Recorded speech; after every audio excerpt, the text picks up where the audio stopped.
has sprung. Welcome to spring in Alberta. It still means that there's a little bit of snow hanging around.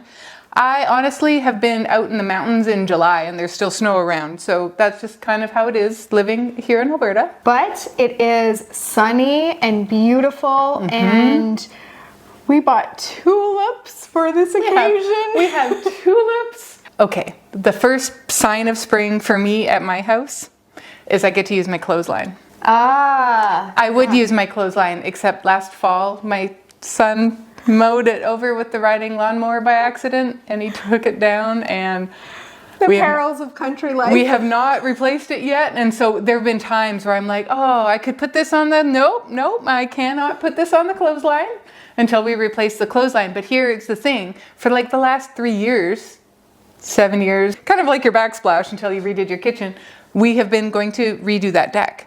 And then I can put my clothesline from the deck out into the yard where I can just take my basket out there and right, you know, and good intentions. Until we do the deck, I'm not going to have a clothesline. So maybe I should bang a drum about that at home. We're going to get to the first recipe, and then I'm going to tell you what I've been banging a drum about at my house. Okay.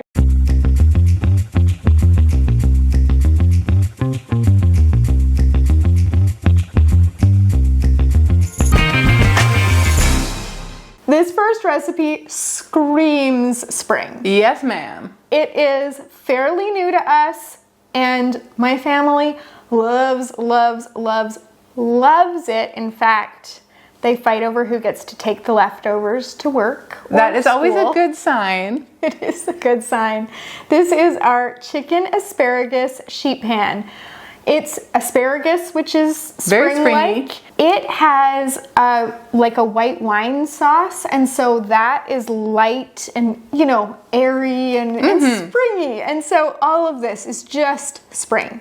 So into your large freezer bag, you're going to put some chicken thighs, olive oil, salt, pepper, frozen asparagus, shallots that are quartered, those are also very springy, garlic that's minced, we just use our garlic from a jar, thyme, some white wine, Dijon mustard, and a cup of pitted mixed olives.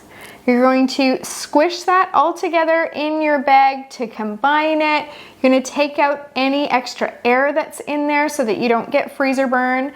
You're going to lay that flat and get it in your freezer. On the day of cooking, you're gonna thaw this, and then you're gonna add a cup of baby tomatoes. And so that is going to also be spring in terms of like the color, right? Yes. Because now we've got green and red and purple and white, and it's just, it's like a spring artwork on your sheet pan.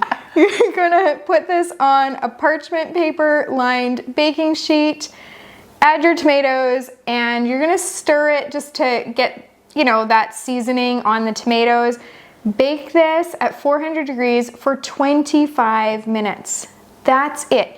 If you want, you can broil it for like 3 minutes at the end, just to get a little bit of some color and caramelization on there. You can serve this with rice or baby potatoes, and it's just lovely. It is really lovely. And the last time I made it, I sprinkled feta on it as well, which did also crisp up nicely under the broiler. It really is a beautiful dish. I've always kind of kept feta in my fridge because I like to make Greek salad as a side dish quite often. And, you know, sometimes it's just nice to put in a salad, like a regular salad or whatever. But I've started to make sure we always have it like for sure. Right. Because a lot of our sheet pan meals taste better with the feta on. Well, and a lot of our sheet pan meals are very Mediterranean inspired anyway. So here we have the wine, we have the olives, and it does have that feel for it. So it made sense to me to put the feta on it, and it just kind of gave it another layer of flavor, which we're all about. Totally. Okay, so I gotta tell you about the thing I've been beating a drum about at my house, and it's now happening. It's happening. The second you said it, it was happening. It was very. I have a double oven. So it's got like a little tiny oven on the top and then a full oven on the bottom, instead of having a drawer under your bottom oven or your regular oven. And so my bottom oven has been broken for about a month at I would least. say about a month. And so I have only been able to cook things like I can cook the sheet pan meal we were just talking about. I can cook sheet pan meals. I can cook like nachos, which it would have been a state of emergency if I could not cook nachos. But I can only cook what goes in the top oven. And because I have a large family, you know, if you're going to make something like, you know, appetizers or like fries and something, like you need both ovens. So I can't use anything that requires both ovens.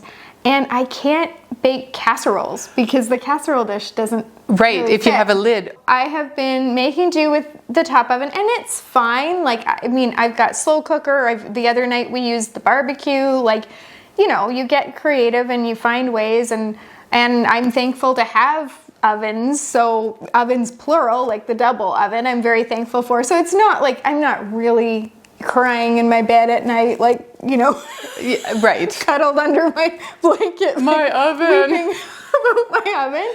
But You have a busy life. This was not something that you needed.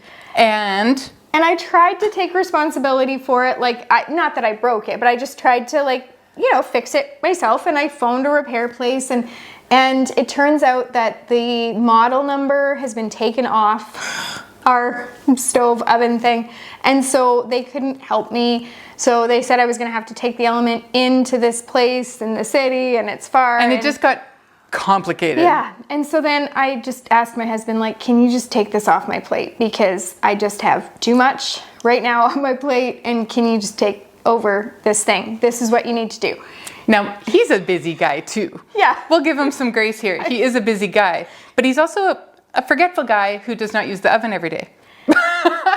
Yes. And so he wasn't realizing, because I wasn't, like, he's not choosing what meal we're going to have. So he's not going in the freezer and realizing, like, we're running out of Things that can go in the top oven. sheet pan and slow cooker. Like, we are down to a lot of casseroles or things where I need multiple ovens. Right. And so he doesn't realize this. So it's just kind of been one of those things where sometimes I'll send him a text, or sometimes I'll put a Post-it note. Do you know what my husband says sometimes? You don't have to keep nagging me. A text every 6 months is fine, you know. Good grief. So it's been one of those things where I've just like been turning up the heat a little bit, or I'll just make little passive-aggressive comments like, would have been nice to make this for supper today, but no, I only did that once. And so, no word of a lie, I got here this morning because it's filming day, and I'm like, how are you? And she's like, you know, I'm busy, and I'm having a day. And she said, my bottom oven doesn't work. And he jumped up and he said, I'm going to take care of that right now. Maybe he did it because I was here and then he would look good. I don't know. I think it's also because on Sunday I took the element out, like, you know, and I was like, okay, intending to take it in. Please, what if I put this in your vehicle? And then the next time you're in the city, because I don't go to the city, but he goes to the city for work sometimes. And the only time I go to the city is because we live kind of by a smallish town, but we also sort of live by the city. The city's farther. We're outside of a bedroom community, so we're like, you know. And so I do go to the city, and like weekly, but it's for appointments for my kids. Like last week I was there at the hospital with our daughter for like 7 hours. But I'm not gonna, on that day, go to the far west end, which is the opposite from the south side where I was, to like take the oven element in. Right? It's not, or the audiologist for my other daughter, like I'm not doing that. So this is a big long story just to say that maybe it was the pressure of having Christy here. Maybe it was that the element was actually out, so it was like one step closer. But for whatever reason, he literally went and got a new element, and as we were filming, like as I was Off telling camera. you about the chicken asparagus sheet pan, he walked in the door with the new element, saw that we were filming, and was like, I'll be back. And so it's not in yet, but I have banged the drum loud enough. Bang the drum loud enough and long enough. You have a new element. Now, should we put bets on how long it takes to get to be installed? No, I'll put it in, or he'll put it in. Like, it'll go in today, but we don't know that that'll fix it, because we don't actually know that the element is the problem. So we think, based on like the repair guy I talked to on the phone, That's probably the problem. yeah. So if it is, Okay, I'll fingers have a bottom crossed. oven. And good vibes for Charlotte and her bottom oven. Can you cross your fingers? Yeah, totally. I have to. So one of my friends always says, if you pray, pray. If you cross your fingers, cross your fingers. Yeah. Like, if you send good vibes, send good vibes. So any of those things I'll take. And we would like to report back in our next video that Charla's oven is working and that Christy has deck plans laid out on her kitchen cupboard or something. I don't know. that would be amazing. That would be. We're going to move on to another recipe because you have sat here for a long time with no food coming at you. But it was an oven, so it was related. It was related, much more than my laundry, but it's related to spring, which is what this video is about. There is a thing called spider webbing. I don't know if you have heard of this technique that mostly women do, more than men it seems, where we go off on these tangents, but you can always bring it back. And so we get on these spider webbing, and in our everyday conversation, we've been doing it for years, and we call it spider webbing. We acknowledge what it is because we have no control over yes, ma'am. how to handle that, and we just deal with it. But we always bring it back. You're much better at bringing it back than I am, because I get distracted by trying to cross my fingers. And I was like, maybe one of these recipes needs to go in the bottom oven, and we could but none of them do. None of them do today. So top oven, and in fact, this one can be skillet. So here we go. This is curried ground beef, and is this one that we just recently made up, or was it a plan? No, so when we did our last mega session, for those of you who are new to our channel, Christy and I are neighbors, and once every 3 months for the past over 12 years, we get together and we do enough meals for both our families for 3 months. And now we film them. So I'll pop a link right up there and put it in the description down below of our last mega session, which was 156 meals, which was a lot. That's a lot. But it was great. And then we divide them, right? Yeah. I take half. I don't have all of those in my freezer. Actually, it's dwindling. But this was one where we had extra ground beef. We went into it knowing that we were going to have extra ground beef. So we had cooked it up so that it was browned. And I knew that I was going to invent some recipes with it. And so I invented 2 recipes with it. One was a Korean ground beef rice bowl thingy. Which was very good. Very good. And the other one is this curried ground beef. Right. And I threw it together with other prepped ingredients we had and what I had on hand at home. And so good. It's a winner. It is a winner. And we ended up with enough to, I think, have 2 each, because I feel like this was the second time we had it at our house.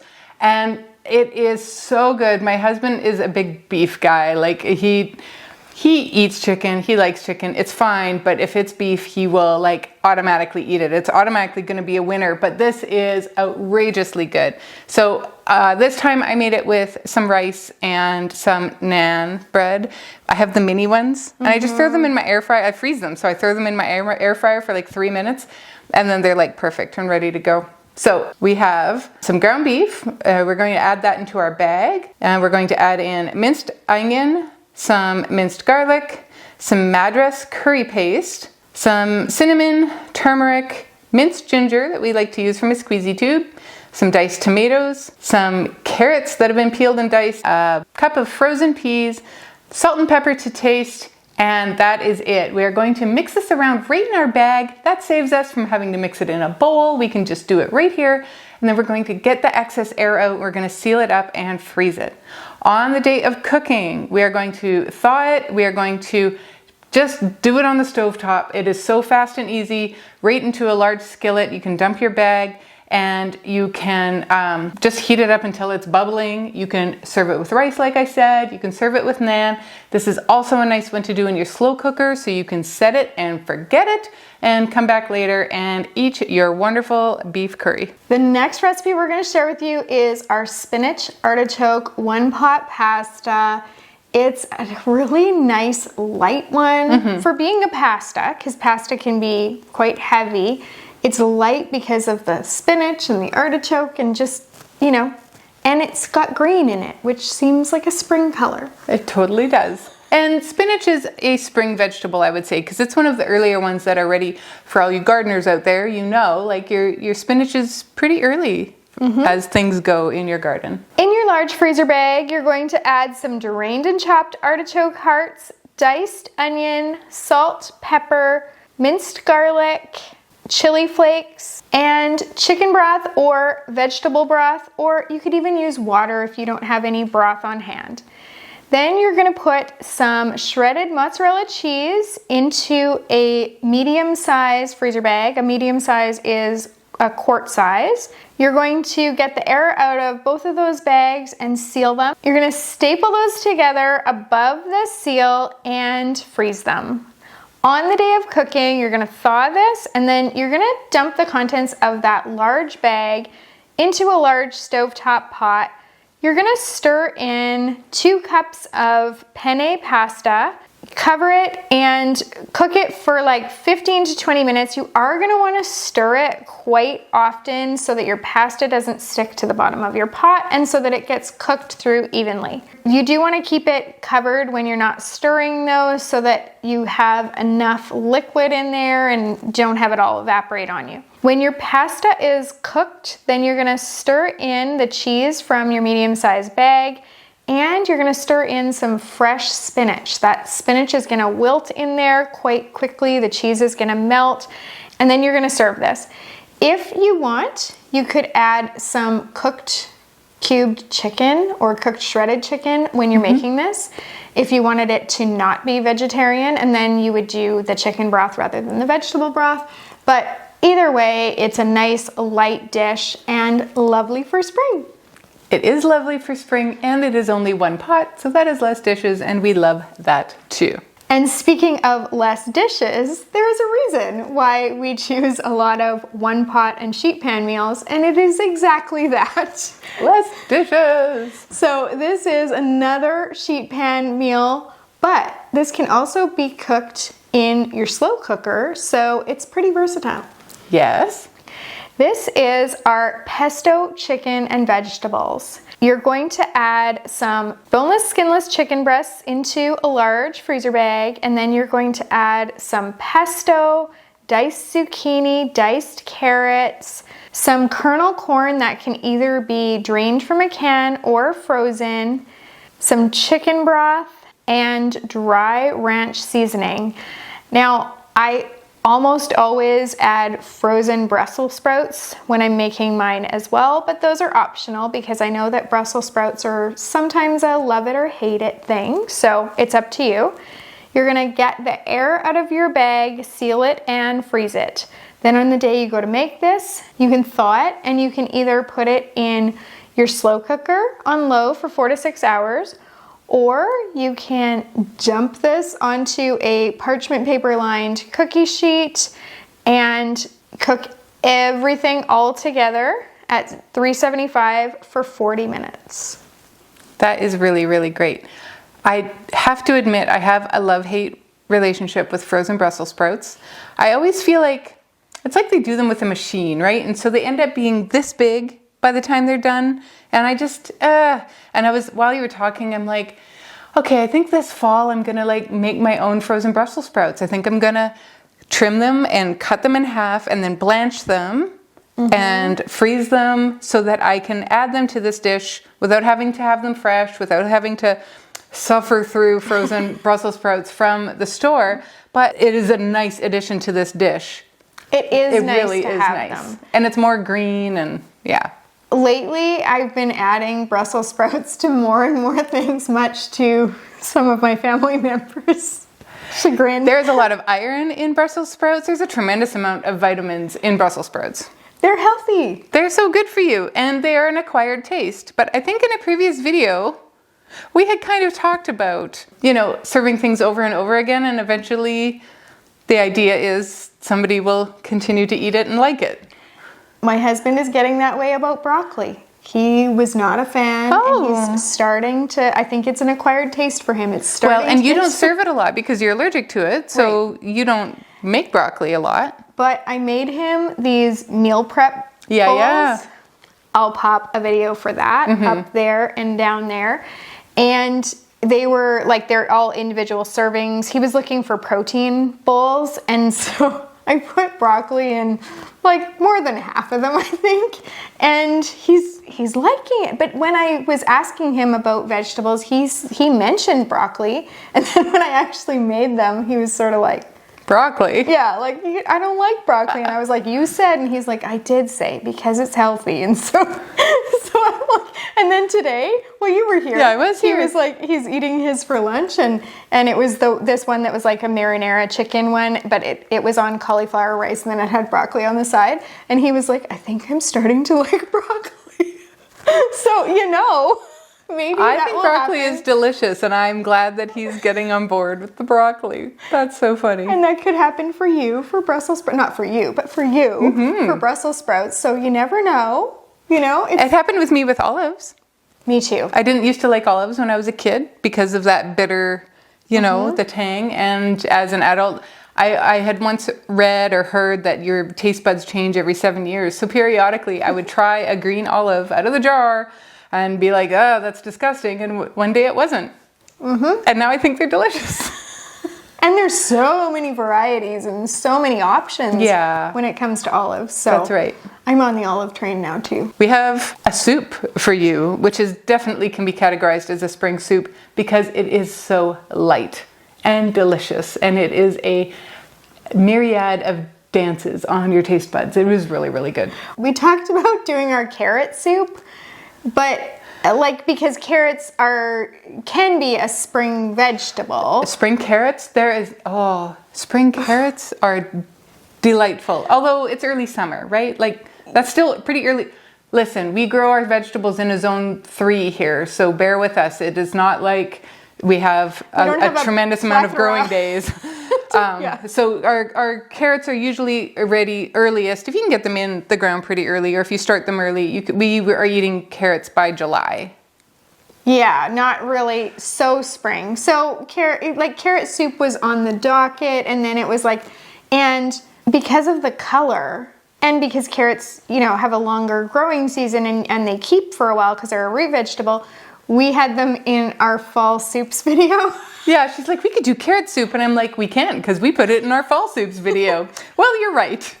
So we decided on the minestrone, and I think it's a good one. Yes. Because it's brothy and it's light and it's still so, so good. So here it is. In a medium-sized bag, we're going to add 1.5 cups of bow tie pasta. Now, you don't have to freeze this, but we do sometimes like to put our bags together and staple them, like Charla said before, so that you have more of the things ready to go on the day you need to cook this, because heaven forbid you go to make the rest of your soup and somebody else has used your bow tie pasta. So if it's together, you know where it is and you know that you'll get to have it. So if you want, you can put your pasta into your medium-sized bag. In a large bag, you are going to add the rest of the ingredients. We're going to add diced onion, minced garlic, some chopped celery, unless you are making this for Charla, and then you omit the celery.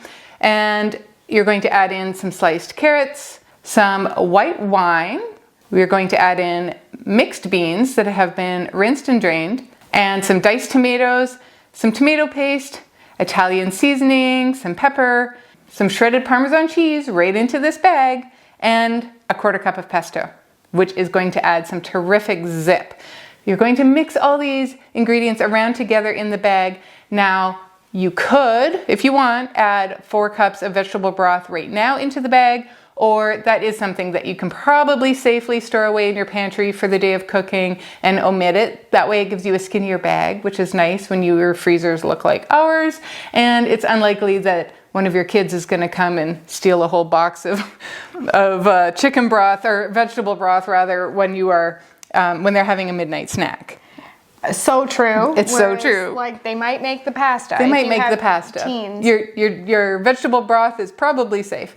So we're going to get the excess air out of the bag, and we are going to staple those together and then lay them flat and freeze them. On the day of cooking, we are going to pour the contents of that large bag into your stovetop pot. You're going to add in that vegetable broth if you haven't already added it in your bag at the time of putting it together. And then you're going to bring it to a boil and let it simmer for, like 20 minutes minimum. You can give it a little bit longer if you want. Then you're going to add in your pasta. Hopefully it is in your bag and ready to go and your teenagers haven't eaten it in the middle of the night. And I say like if we're talking from experience. Maybe we are. Maybe we are. So we're going to add in the pasta and just give it a stir every once in a while. Bring it back to a boil. Let your pasta cook, maybe another 20 minutes.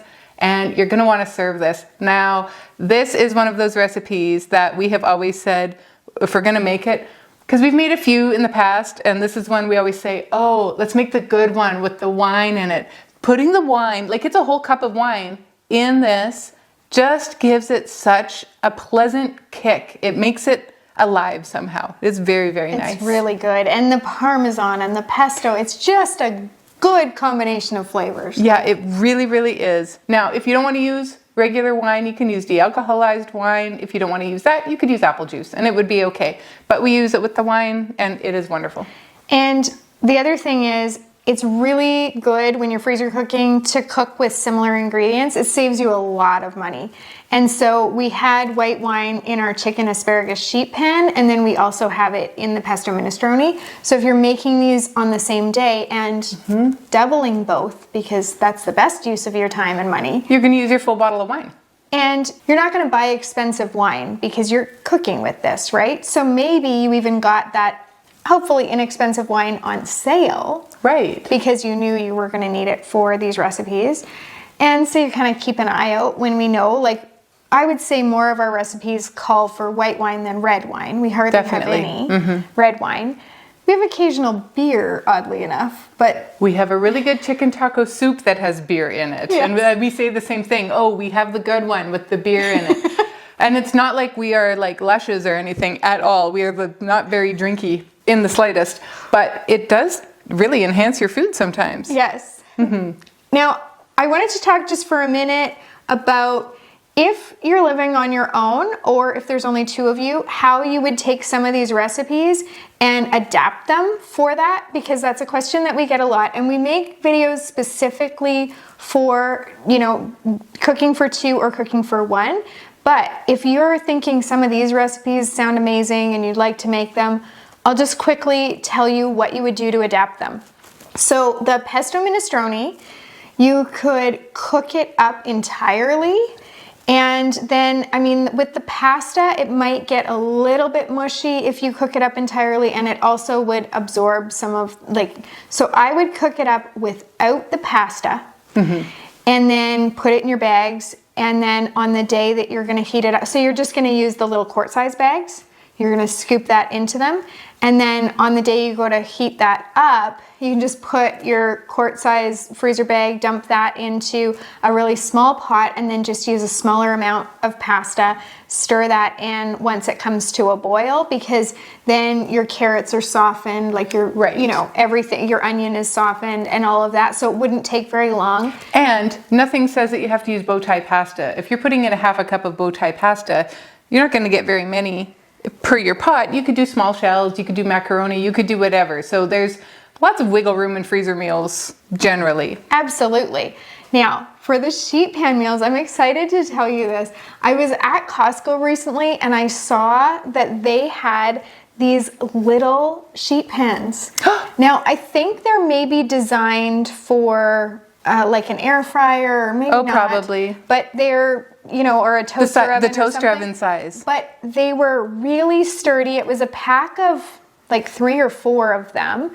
I don't remember, but I considered buying them for our son who just bought a place and is moving out someday. I don't know when. He bought it months ago, but he's been fixing it up. So, eventually he's going to move out. And so I considered buying them for him. But what I thought when I saw those is those would be perfect for the sheet pan meals. So for our sheet pan meals, they would totally work in those smaller servings. You would just want to, split them among at least 2 bags. So you would just, put some chicken breasts in one bag and some in another, and you would still do everything raw. And then on the day of cooking, thaw it and just use your little cute sheet pan and cook that up just like you would normally.